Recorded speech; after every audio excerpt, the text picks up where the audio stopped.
उरणमध्ये 90 वर्षीय वृद्धेच्या संशयास्पद मृत्यूमागील रहस्य उलगडलं आहे। मोठे भोम येथील हिराबाई जोशी यांच्या खून प्रकरणी पोलिसांनी त्यांच्या जावयाला अटक केली आहे। जमिनीच्या आलेल्या पैशावरून झालेल्या वादातून लहान जावई सुरेश पाटील याने लाकडी पट्टी आणि वरवंट्याने मारहाण केली अशी कबुली त्याने पोलिसांना दिली आहे। कोणतेही ठोस पुरावे नसतानाही तांत्रिक माहिती आणि चौकशीच्या आधारे उरण पोलिसांनी खुनाच्या गुन्ह्याची उकल केली आहे। आरोपीला 29 नोव्हेंबर पर्यंत पोलीस कोठडी देण्यात आली असून उरण पोलिसांनी नागरिकांना पैशासाठी नाती विसरू नका असा संदेश दिला आहे। या घटनेचा आढावा घेतला आहे वीरेश मोडकरकर यांनी। उरणच्या मोठे भोम येथील एका वृद्ध महिलेचा मृत्यू झाला होता आणि हा मृत्यू जो होता तो संशयाच्या भोवऱ्यामध्ये होता। त्यामुळे पोलीस जो काय या संशयित मृत्यूचा तपास घेत होते आणि या तपासाअंती या महिलेचा खून झाल्याचं निष्पन्न झालं आहे। ही महिला जी आहे ही महिला 90 वर्षीय महिला होती आणि तिचा खून तिच्याच जावयाने केल्याचं हे गूढ जे आहे हे उकल झालेली आहे। या खुनाची उकल झाली आहे आणि तशी हा जो आरोपी आहे सुरेश म्हात्रे या महिलेचा जो जावई आहे यांनी खुनाची कबुली देखील दिली आहे।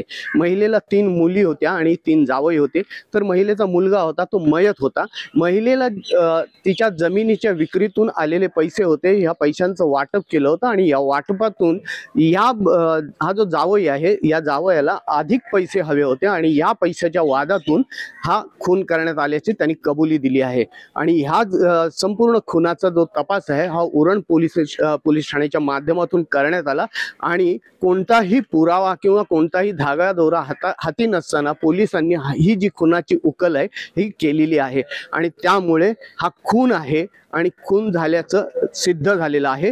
आणि त्यातूनच आणखीन एक संदेश देण्यात येतोय की ह्या भागामध्ये जमिनीचे जे पैसे जे आहेत हे अधिक येत आहेत, जमिनीला भाव जास्ती असल्यामुळे हे पैसे अधिक येत आहेत आणि त्याच्यातून अशा घटना घडण्याचे प्रकार होत आहेत आणि त्यामुळे नागरिकांनी आपलं जे नातं आहे ते नातं जपावं, पैशाच्या लोभापायी असे प्रकार करू नयेत। कोणत्याही प्रकारे अशा प्रकारांमध्ये कोणालाही सूट देण्यात येणार नाही असं उरण पोलिसांकडून सांगण्यात येत आहे आणि ही जी खुनाची उकल आहे ही पोलिसांनी चांगल्याच शिताफीने केलेली आहे आणि त्यामुळे आज आरोपी पोलिसांच्या ताब्यात आहे।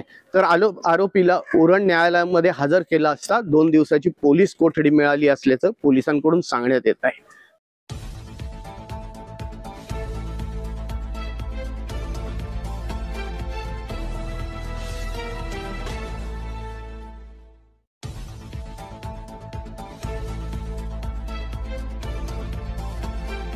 महाराष्ट्रातील सर्व जिल्ह्यातील ताज्या घडामोडी जाणून घेण्यासाठी नवराज्य चॅनलला सबस्क्राईब करा आणि दाबा बेल आयकॉन।